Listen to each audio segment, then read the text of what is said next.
Quand on fait une recherche, notamment en astrologie par exemple, fais attention de ne pas avoir des notions ambivalentes.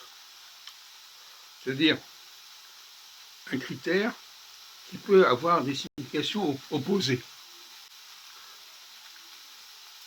Je pense notamment, par exemple,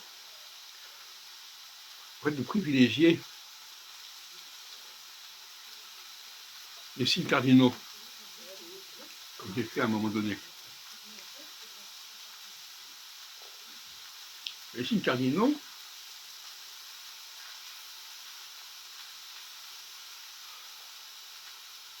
il y en a qui sont équinoxiaux, et d'autres qui sont solsticiaux.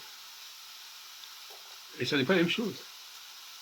Donc on peut tirer une information dans un sens ou dans l'autre, parce qu'on mélange deux critères. Dans le cas d'André Barbeau, la question s'est posée, à la suite des autres chercheurs comme Bouchon. La notion de guerre, par exemple, est intimement associée à la notion de paix. Par conséquent, annoncer une guerre, ça ne veut pas dire grand-chose, parce qu'elle est généralement suivie de paix ou de tentatives de paix. Comme l'occupation allemande, résultat de la guerre, a conduit à la paix, si on peut dire. L'armistice était une paix. La France était bien relativement tranquille, à part la question juive, bien sûr, pendant une grande partie de l'occupation. Alors, est-ce que c'est la guerre? Pas forcément. En revanche, l'Algérie, par exemple, la guerre d'Algérie a été beaucoup plus terrible, par certains côtés, que la guerre, que l'occupation allemande. Donc, cette notion de guerre ou paix est un peu ridicule dans le schéma barbautien.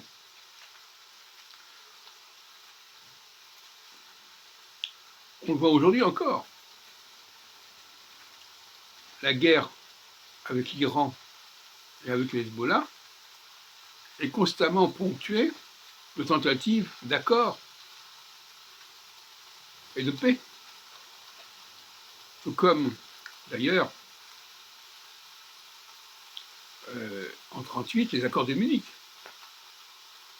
C'était des accords qui se situaient dans un contexte de guerre, quelque part, qui précédait la guerre, tout comme d'ailleurs le pacte germano-soviétique. Donc, la notion de guerre et paix est une fausse notion. Et donc, il a construit tout son système sur une fausse notion, Barbeau. C'est assez triste, pathétique.